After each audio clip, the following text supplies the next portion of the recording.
of the fancy desserts and things like that. Not the processed foods. Processed foods, you know. Yeah. How old were you when you decided you wanted to be a doctor? I mean, did it just come to you one night, or did you say, No. I'm going to be a doctor? No. I wanted to be a meteorologist when I was in high school.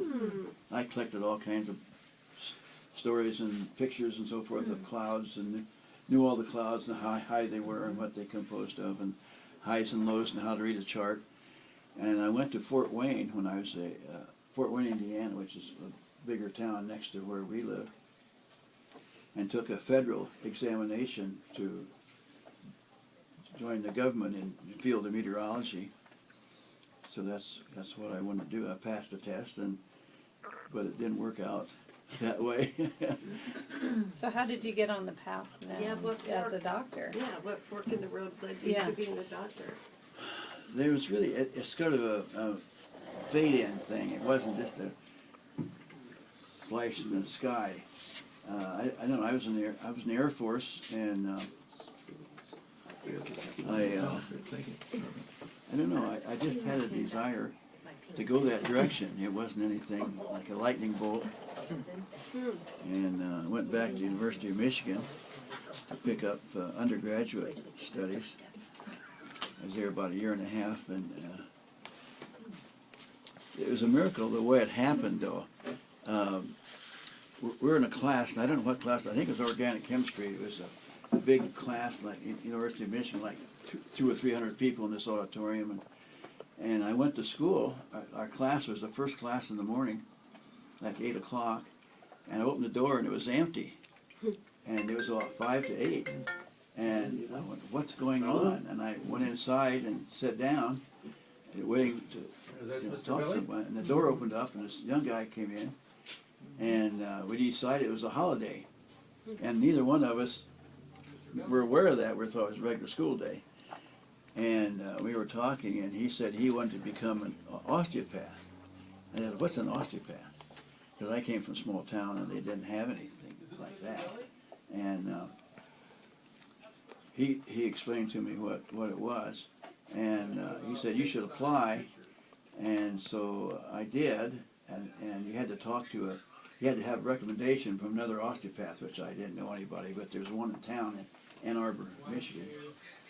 So I went over and talked to him, asked him if he'd write a letter for me, and he said he would. Of course, he didn't know me from Adam. So he did, and I applied as a medical school in Detroit.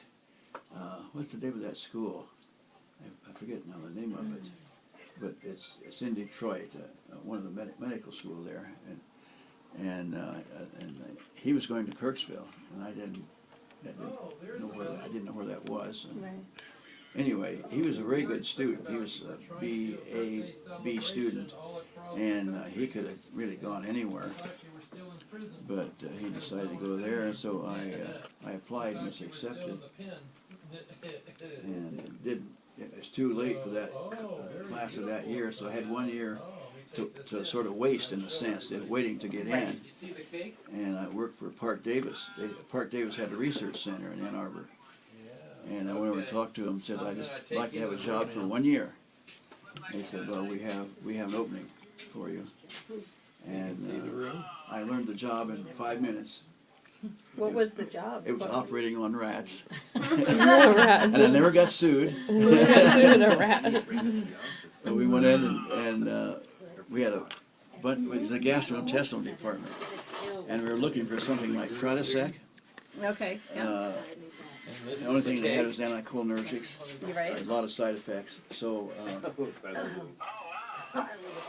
this is you right there with the I plane. worked there for 1 year, and then went to Kirksville. That's Terry. But I don't know how it happened. It And just, that's me. I guess I was kind of looking for something to do. Right. And after getting out of the Air Force. As a person at QFC. So I took pre-med courses, so I had it in mind. Right. This is what it looks like in Sun Valley right That's pretty amazing, though. Yeah, You talk how about those it forks. worked and- out. This now. fellow It looks then like in Sun Valley.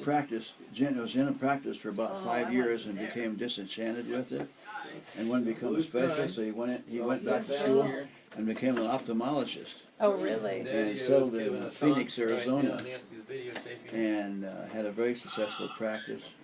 And Jeff, he passed away about Yeah, 4 years cool? ago. Mhm. But if it wasn't for him, it wouldn't have. Your life would have, It would have been completely different. and you wouldn't know all of us. No, How many babies do you think you've delivered?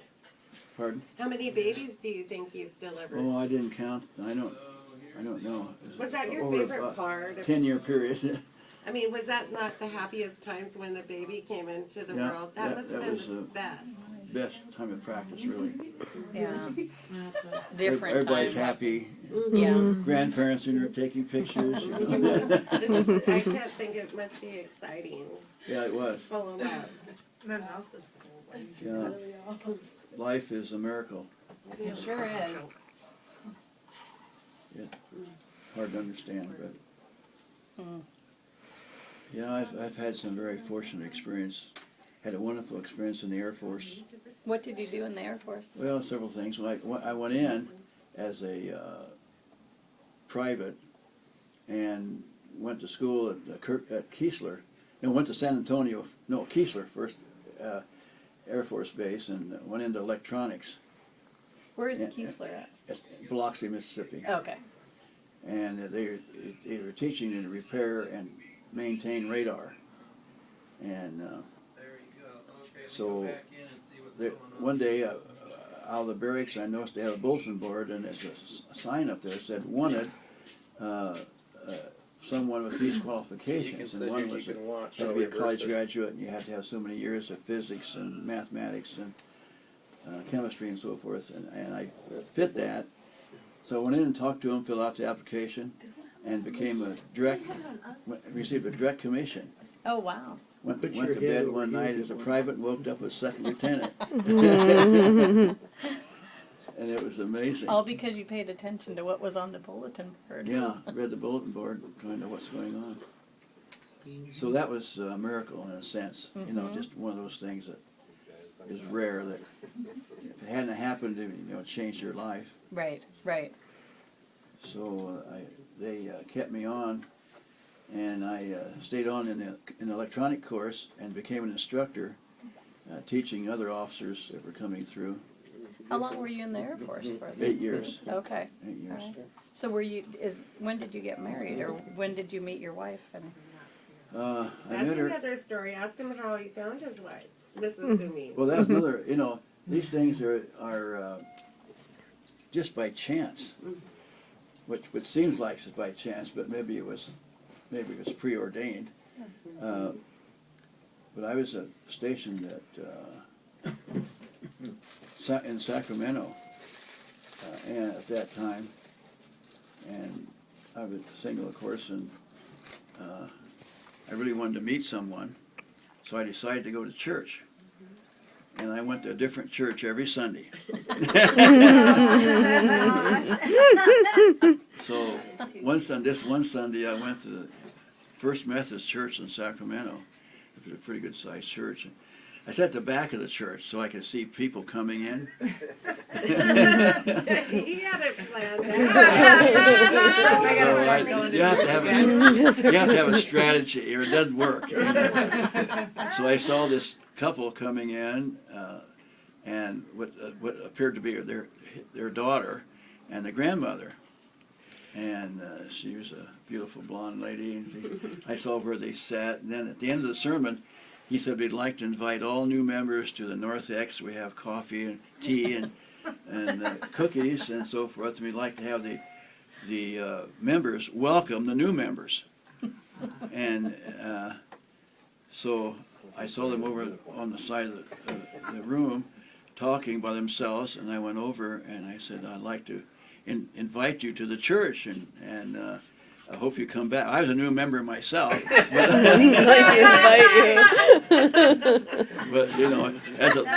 that's called a little white lie. That doesn't really count, And so I invited them back, and I thought I better make a move then, because I'd never see him again in my life if I was a little bit bold. And I talked to the mother, because you want to talk to the mother and get in good with her. The father, goes along with everything. So I asked the mother, I said, would it be all right if I invited Jackie out to dinner to the Air Force Base at the Officers Club? She said, well, I don't see anything wrong with it. And then we got around talking to the daughter, and she said, well, I have a lot of studying to do. She was going to junior college. And he said, well, I'll get you back early, and you can study, after that. And so finally she said yes. So I picked her up and went to had dinner and brought her right back home. And that was the beginning of the end. Was it love at first sight? It was. Well, sort of. Depending on how you define love, No, it was an attraction. Mm-hmm. So she was smitten with you I too? felt I would like to meet her and know her better. Mm-hmm. So it worked out, and then I called her up again for the next week. Go out again, and she said yes, and just kept getting every week, and worked out fine. She had really nice parents, and she had 2 sisters.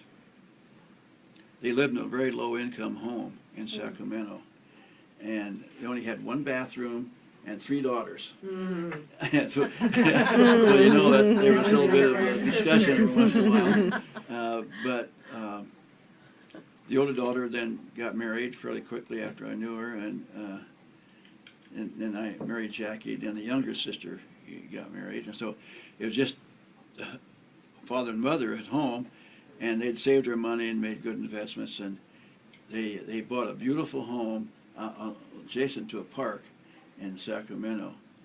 And here they had this beautiful home, 3 bathrooms, like four bedrooms and a big living room and a nice landscape and everything, and just the 2 of them. And when his family was growing up, there were a lot of people, 3 daughters, and this little tiny house. And if they could have had that house at that time, it would have been life would have been easier. But that's the way it works. Mm-hmm. So I was very fortunate to meet Where her. did they go to the ranch? That ranch house? They bought. Her father worked for the state of California in the traffic division, and he started out at a low-level job in which he was checking people coming in down at Barstow, California, which is really down south, adjacent to Texas. It's really hot, and he saw a lot of movie stars come through there that weren't stars at that time, but they were coming to California. So he had some interesting stories to tell. But they invested their money. They bought like 5 acres or so over by Santa Rosa, California, and it had vineyards on it. They tried to raise grapes, and they worked really hard, and the girls, all 3 girls were out there picking grapes and this sort of thing, and they just couldn't make it. So the big grape growers around there, they couldn't compete with them, so they gave that up, but they kept maintaining the ranch, and they built a house on it. They built it themselves. Wow. And her mother was a Class A personality. She was really aggressive and that kind of person. Her father was very like a Class D personality. He was kind of laid back, and she made all the decisions. And anyway, they built this house pretty much themselves. They had a large beam that went through the house, and they were having trouble. They had to have some way to get that beam up in place. They had an old pickup truck, and they went down in Hillsburg, it's where they lived, and she yelled out, anybody want to work? Then you can have a family dinner, big dinner, and she was yelling out this, and they were driving. The guys would jump on the back of the truck. That's cool. I love that. Wow. And they went out. They went out to the ranch, and they had all this manpower, and they were able to lift it and get the beam put in place. Wow. She fixed this big dinner for everybody, and Yeah. she enjoyed telling that story. Oh, no kidding. So they had their problems like any other family, but the girls all turned out fairly well. The older girl married a really nice guy. He was quite an athlete, and he was a softball pitcher, and he was very good. And they had leagues in Sacramento, and in that area, and he pitched for one of the teams that was one of the top teams. So that was kind of exciting to watch him be successful. But then they smoked. It's like terrible. They always had a cigarette. Both of them had a cigarette in their hand all the time. One would start to go out and they'd light it with the other one. And I told Jackie that if Arlette, that's a sister, lives long enough, she's going to die of lung cancer. And unfortunately, that prediction came true. She died. And How old was she? I don't remember. Younger? She wasn't that old. I don't know, but it was very young. He died before that with a brain cancer. I don't know how that just happens. Yeah. And she lived by herself, and then she passed away, and they had kids, and they all went their own way, and didn't turn out very good. So I was fortunate. Jackie was a Christian, and we had 4 kids that didn't really turn out very well. No, they are really troublesome kids. I thought I the just- behavioral school did magic for Nancy, Yes, didn't it? yeah, that's it. Yeah, boy. That's life, you know. You only do so much. Those kids. Yes, you're Yeah. best man, don't you, me? So I feel very fortunate compared to other people I know Yeah. who maybe didn't come from very good homes. I had a very good home. I grew up in a big city. It's called Silver Lake, Indiana. The population was 471. And it didn't change. I lived there 12 years or so. Have you been back since? I went back to my 50th graduation. Oh, you did? Yeah, I couldn't find my house. It's in town, and there was a big tree in front of it, and on a garage, and those things you look for. None of that was there anymore. It changed so much. Yeah. But living in a small town, we had 12 in our senior class, and only one guy smoked, Wow. and he was he was a super guy. He was extremely good looking and about 6 foot tall, and a good basketball player, a good trumpet player. And Oh, I think I know who he is. he went with all the good-looking girls, in town and the neighboring towns. And I thought, this guy is really going to do something. Well, it turned out he didn't have any. His father was a pharmacist in town, and wanted him to become a pharmacist. And Butler University in Indianapolis has a pharmacy school. That's where he went. He wanted his son to go there, and his son was adopted. They couldn't have children. A really nice family. And his son wasn't motivated at all. He was a good student. He could make straight A's if he wanted to. That's that kind of a person. And but he was kind of a playboy. He went down he spent one semester at Butler and quit. He found out he had to work. That wasn't in his vocabulary. So he didn't turn out to be much. He sold trousers, last time I heard, to stores, wholesaling men's pants, and Doggone he salespeople. got a divorce, and his life just didn't. And he could, and I thought that was what a shame. Here he had all this talent. He was good looking. He had blonde curly hair, one of the best basketball players, good trumpet player. He never practiced, but I practiced all the time, and I couldn't even come close to him. And I thought, gee, life isn't fair. Why should he have all these talents the one thing he didn't have, and that was motivation. And that's what you had. And so I think the moral of the story is that you can graduate at the bottom of your class and still become successful if you have that desire to do it. I remember, who was that fellow, Jeff, you had your picture taken with? Is it Paul Harvey? Paul Harvey. Oh, I love Ever live with Paul Harvey? Yeah, and the rest of the Paul story. Harvey was in town, Yeah, and one of the love that. King's radio stations interviewed him, one of the men there, and he asked him the question. He said, how do you want to be remembered when you die? And he said that I picked myself up when I was knocked down. And I thought that was kind of interesting that he'd say that, but I never forgot that. And Jeff has his picture taken with Paul Harvey. I remember listening to Yeah, cake time. 70s You and remember 40s him? when my We have to mom's go. getting ready for work. Oh, is that right? Yeah. Elementary school. Okay. Junior high. I think they're supposed to be the moderators. Well, I think everybody has stories to tell about how they met their. Well, I'm honored to hear your Oh, story. for the rest, for everybody has Getting to ready sign. to do your cake, Sign I the think. cake? So the girls have to go back, they said?